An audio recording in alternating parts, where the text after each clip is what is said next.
Good Friday morning, everyone, from the mud puddle.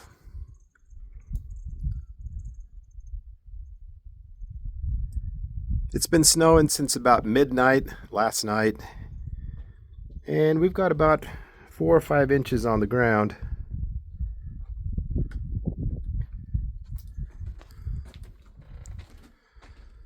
You can see the top of the Jeep there. Maybe even 6 inches. That could be 6 inches there.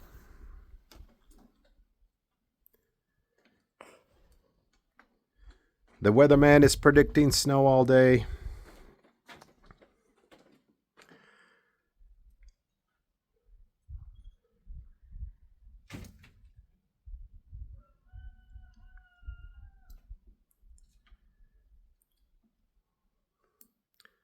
Have a great weekend, everybody.